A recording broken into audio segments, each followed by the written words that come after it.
The chamber was still. Not the quiet of respect, but the silence of disbelief. A moment before, Senator Mike Lee's voice had carried across the floor, dripping with smug certainty, his words meant to cut deep.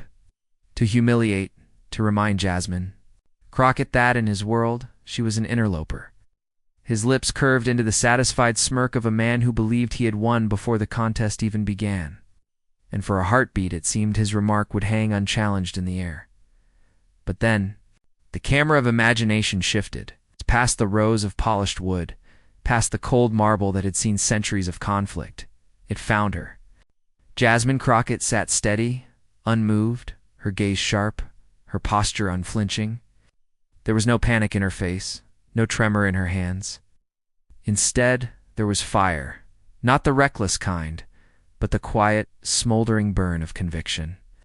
The kind that doesn't flare up and vanish, but stays, steady as truth itself. The room, filled with senators who had seen countless debates, suddenly leaned in. Not physically, perhaps, but with an invisible pull, curiosity, tension, a strange sense that something was about to crack open. Narrators of history would one day call it a turning point. But in that suspended instant, it was simply a standoff between arrogance and resolve. Mike Lee adjusted his papers with the casual arrogance of a man convinced he had the last word. He did not yet realize his line would be remembered not for its sting, but for the reply it provoked. A reply that would echo far louder, far longer than anything he had thrown. The silence thickened, and in that silence Crockett drew in a breath, her composure as sharp as a blade unsheathed. Her eyes didn't dart or waver. She wasn't searching for permission or calculating the odds. She already knew. And then, with the chamber on edge, the air holding its breath, Jasmine Crockett spoke. One sentence. Clean, devastating, unforgettable. When arrogance thought it had the final word, the narrator intoned, Crockett answered with one line so savage the entire room froze. And with that single sentence, history itself seemed to gasp, Mike. Lee was no stranger to interruption. In fact, it had become his signature move, the smug interjection. The sharp laugh in the middle of another's sentence, the hand lifted dismissively as though swatting away an annoyance. Over the years, he had built a reputation not only as a hardline ideologue, but as a master of making his opponents feel small. To him, debate wasn't dialogue. It was a performance. And in that performance, his voice was always meant to tower.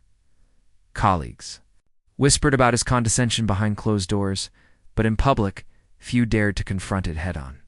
His tone dripped with an elitism that wrapped itself around every word, the suggestion that he alone carried wisdom, that challengers were not equals, but intruders. For too long, that tone had gone unchecked.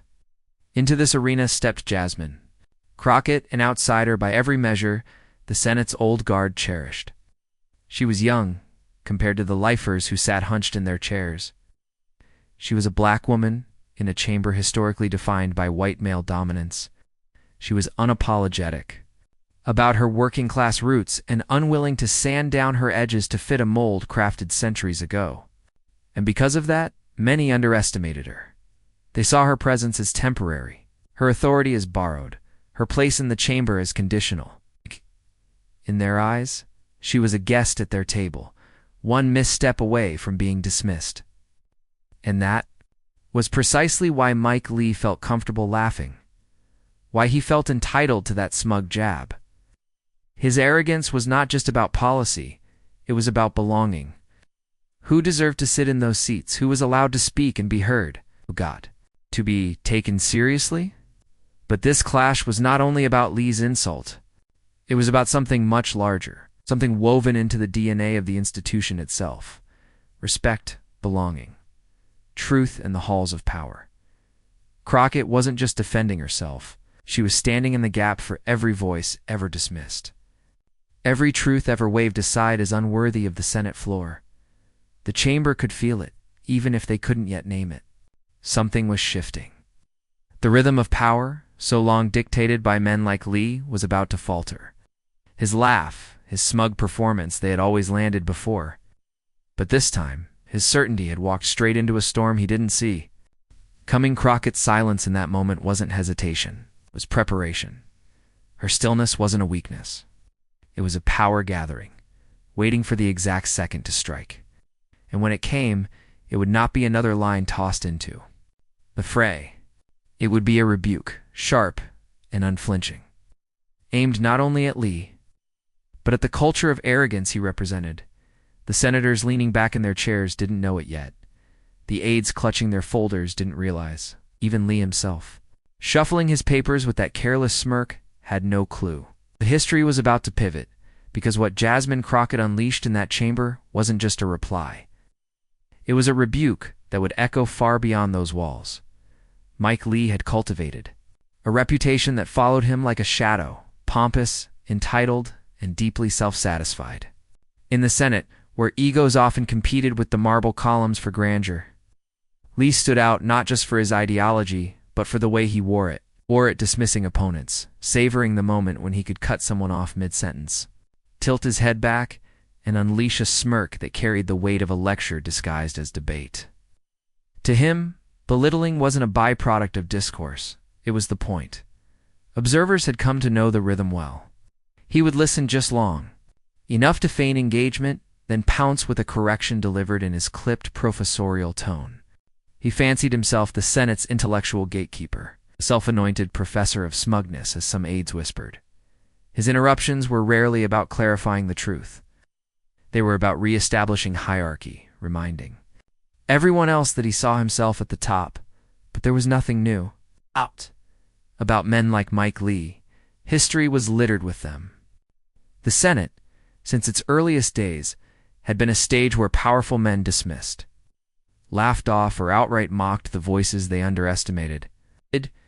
From the jeering of abolitionists to the scoffs at women demanding suffrage, the institution had long harbored a tradition of arrogance masquerading as authority. Lee was simply the modern embodiment of an old story, one where dismissal and condescension became weapons to guard the gates of power. His public persona only reinforced the image.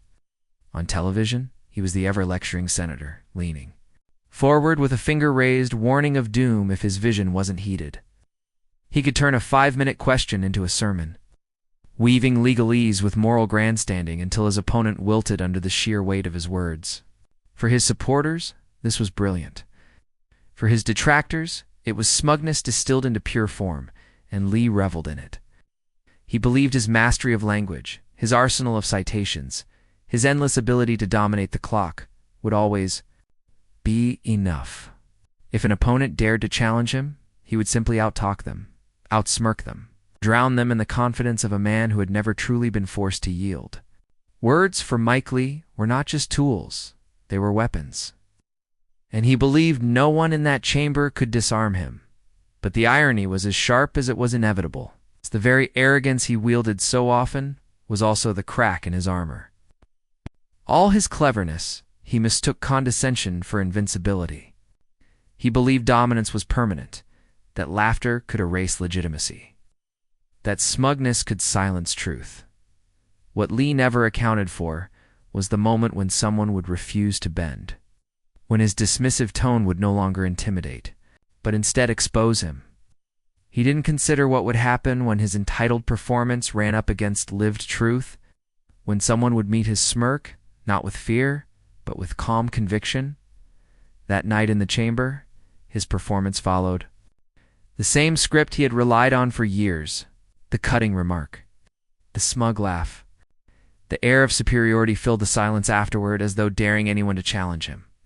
But this time, the silence didn't signal victory.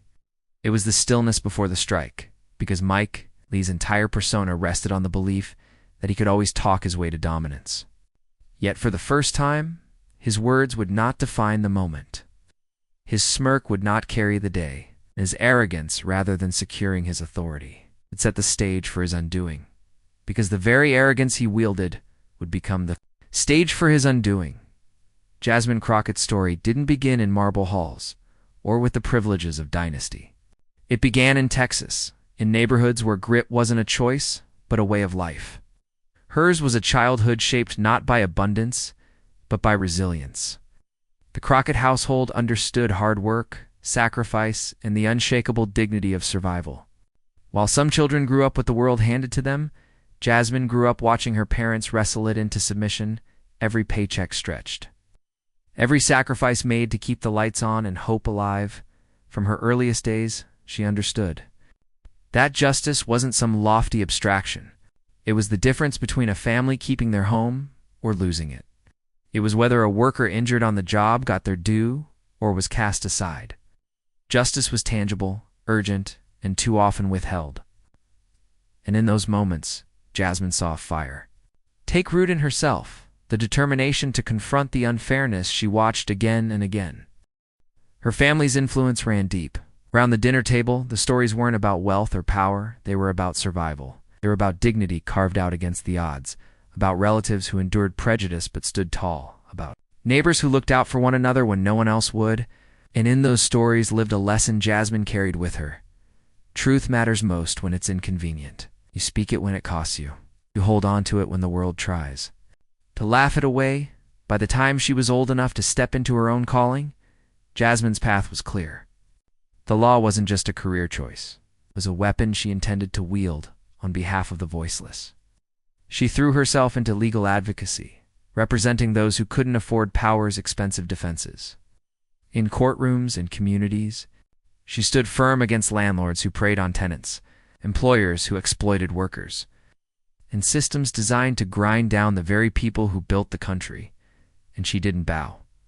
Not to money, not to intimidation, not to the so-called elites who believed their titles gave them the right to dictate who belonged and who didn't. Jasmine became known for something rare in the political world, a refusal to compromise her voice. Standing alone, she had lived too much life, seen too much injustice, and carried too many people's stories to ever trade authenticity for acceptance. That resilience didn't come from textbooks. Her education was more than law and policy. It was forged in hardship, in the lessons of sacrifice, and in the quiet promise she made to herself and her family, never be silenced. When she walked into the Senate chamber, she wasn't just one more politician. She carried with her the weight of generations who had been excluded, dismissed, and told to wait their turn. She carried every neighbor whose struggles had been ignored, every worker whose voice had been drowned out by the powerful. For her, the chamber wasn't intimidating.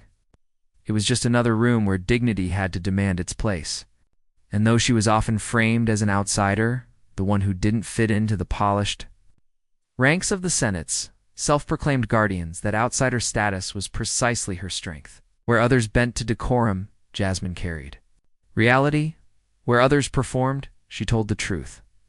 Where others laughed to dismiss, she listened, and then answered with a conviction that left no room for doubt. The contrast between her and Mike Lee couldn't have been sharper.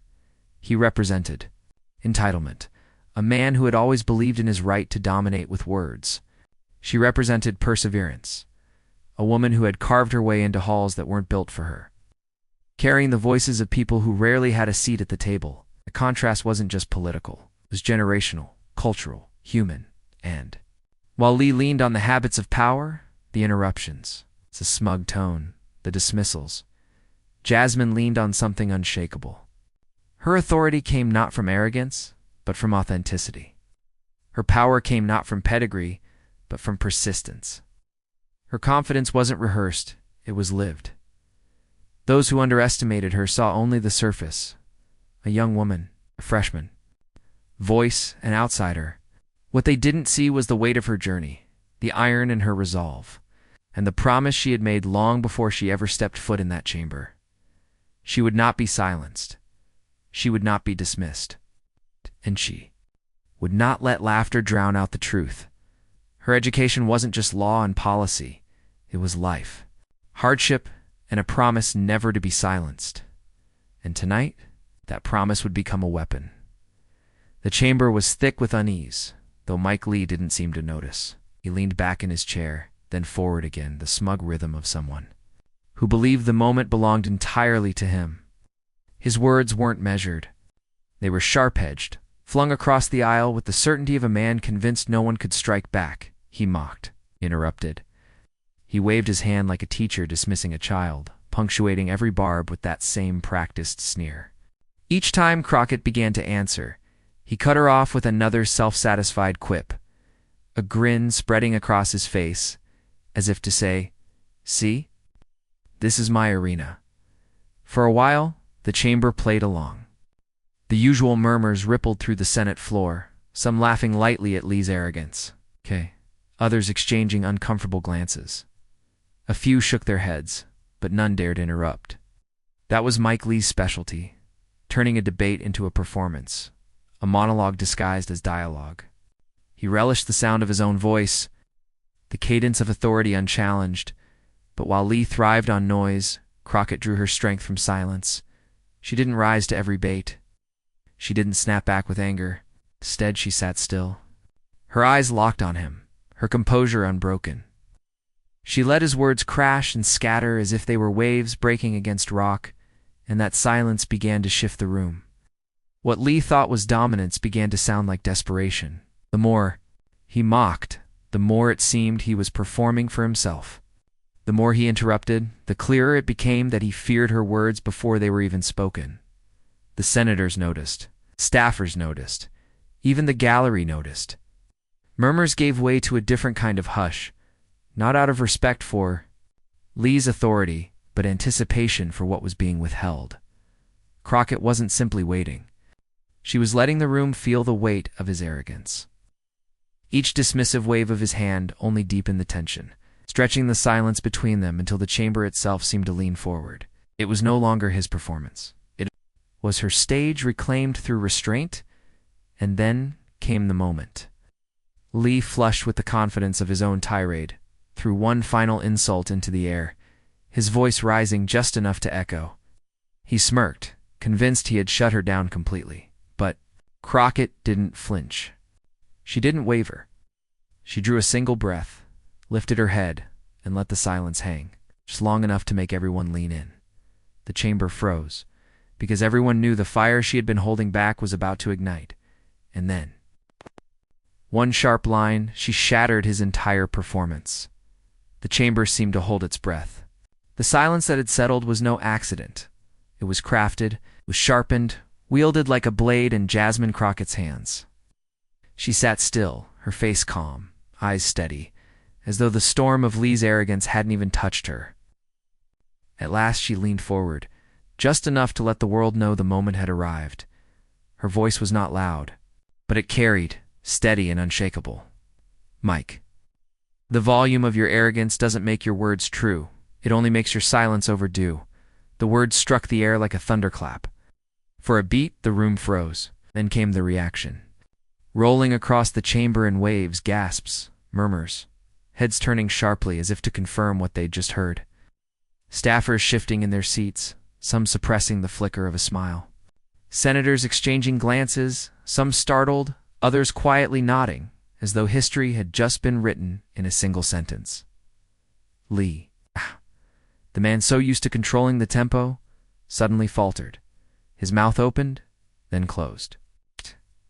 His hands twitched, as though reaching for another interruption, another jab, but none came. His rhythm, his prized weapon, was gone.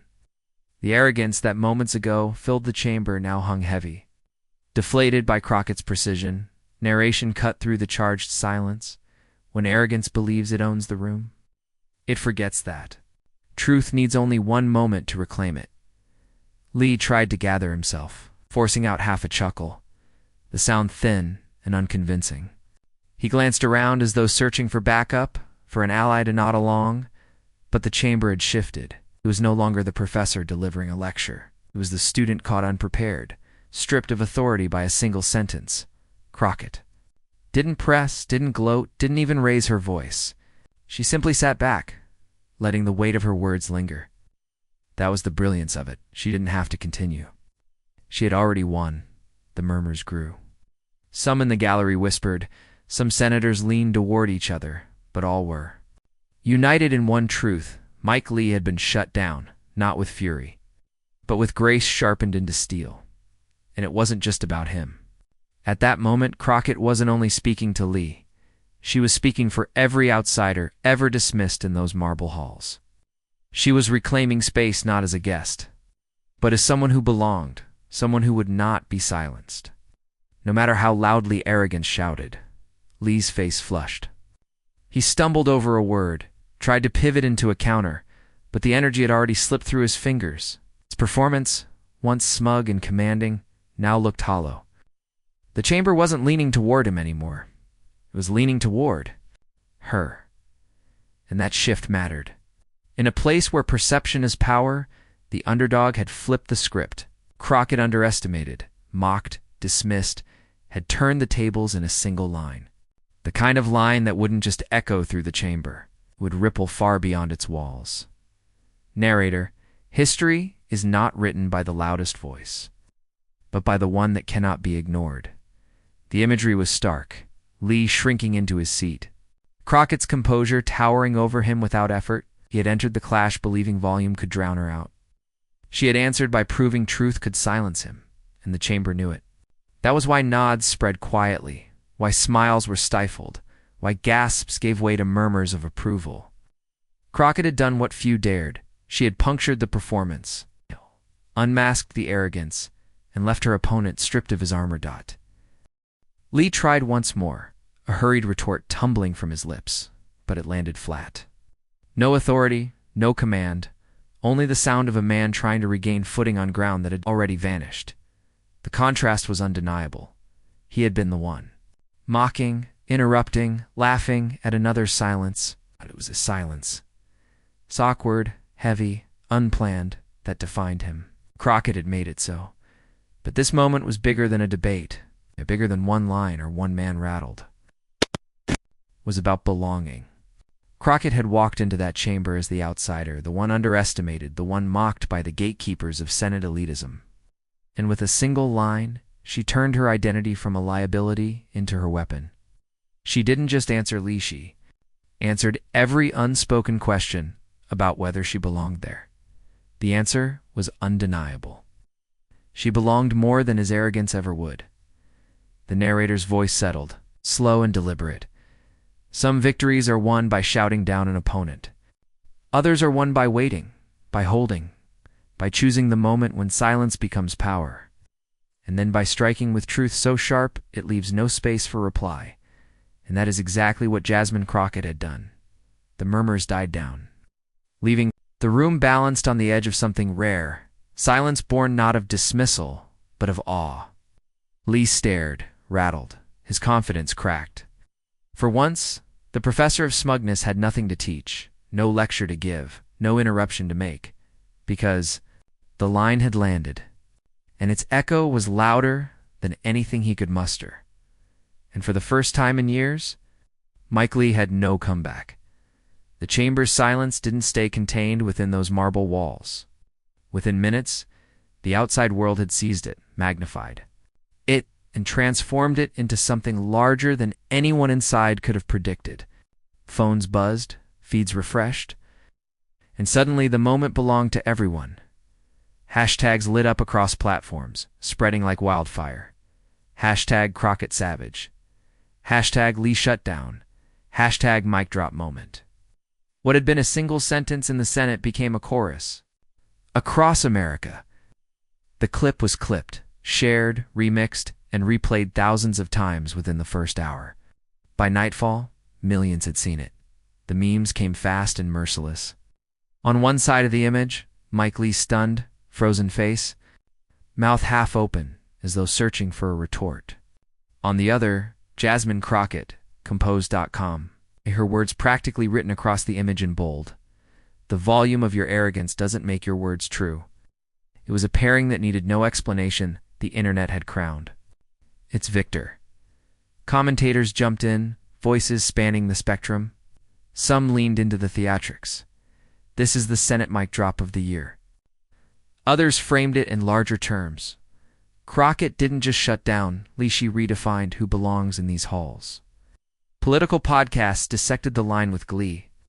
Late-night hosts teased that Crockett had achieved what many had tried and failed to do, render Mike Lee speechless.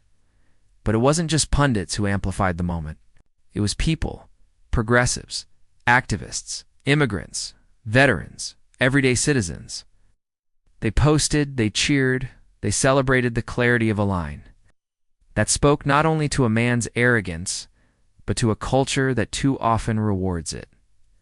One veteran tweeted, "She spoke for all of us who were told to stay quiet while arrogance filled the room."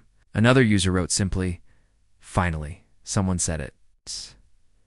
And the ripple effect reached beyond partisan lines. While progressives erupted in applause, even moderates accustomed to Lee's lectures but weary of the endless smugness whispered admiration. In workplaces, in group chats, in neighborhood conversations, the clip became shorthand for a shared feeling, the satisfaction of seeing arrogance pierced by truth. Narrator. Sometimes a single moment reveals more about power than 1,000 debates. The cultural undercurrent was undeniable. Crockett's words were not just a rebuttal, they became a rallying cry. Shirts were mocked up with the quote. TikToks layered her delivery over triumphant music. Edits slowed down Lee's stunned reaction, looping it for comic effect. What began as political theater had morphed into cultural currency, but beneath the memes, there was something deeper. For communities long dismissed or spoken over, Crockett's composure was vindication. For those who felt democracy had become a stage for arrogance, it was hope. Her line reminded people that belonging wasn't a gift handed down by gatekeepers, it was claimed. With dignity, in moments like this, Mike Lee, once confident in his role as the intellectual sparring partner who always had the final word, now found his reputation dented in real time. Headlines didn't spare him. Mike Lee left speechless in Senate showdown. Cable news played the clip on loop, some framing it as political humiliation, others as a lesson in restraint and precision. And through it all, Crockett didn't need to add a thing.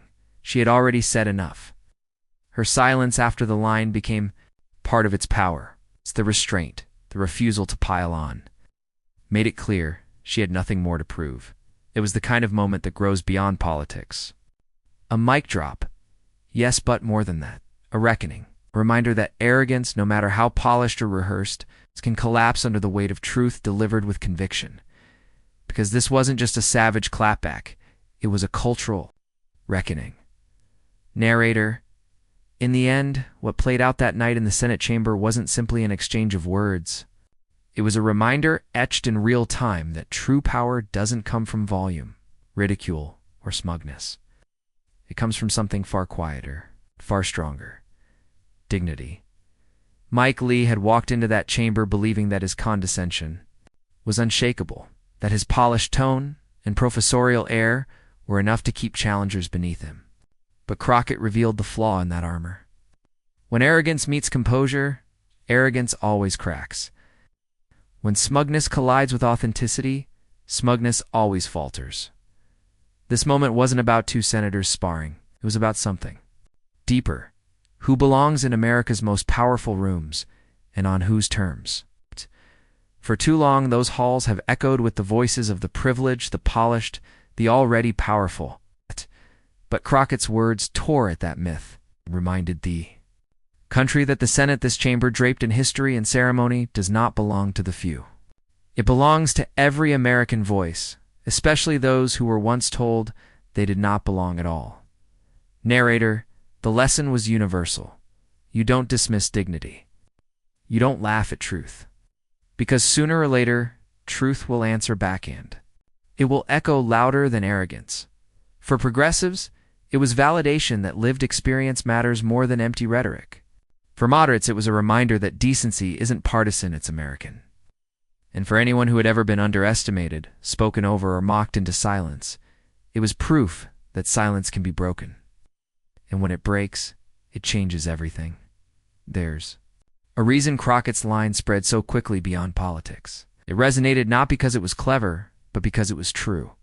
In every classroom where a student is ignored, in every workplace where arrogance dismisses effort, in every family where a quiet voice goes unheard, people saw themselves in that moment.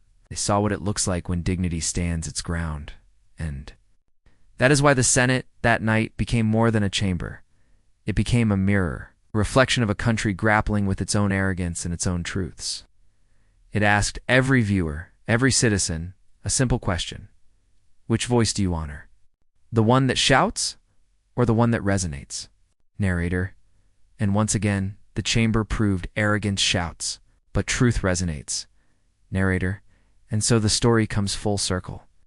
What began with Mike Lee's arrogance, his smug laughter, his dismissive tone ended with Jasmine Crockett's composure.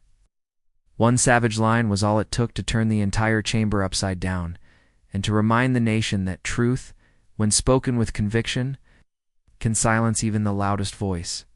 It wasn't just a debate. It wasn't just another moment of political theater. It was a moral reckoning, viral, unforgettable, and deeply symbolic of what America is still fighting to become. A country where dignity triumphs over arrogance, where authenticity rises above performance, and where every voice has the right to be heard. The headline may have been simple, Mike Lee mocked, but Crockett answered. Yet behind that moment was a truth far greater. Arrogance might dominate the airwaves, but it never dominates history, because history remembers the voice that carries justice. It's not the one that scoffs at it. Narrator, and that's where you come in. If you believe truth should always shut down arrogance, share this story. Subscribe and join us as we tell the truths that matter, stories that validate, stories that inspire, stories that remind us that belonging isn't given. It's claimed. Because every time we amplify moments like these, we push the country closer to the one we know it can be. A country where laughter at another's expense is replaced by respect for sacrifice. Where smugness is replaced by sincerity. Where voices like Crockett's don't just echo in the chamber, but across generations. Cinematic close. Because arrogance fades, but dignity echoes forever.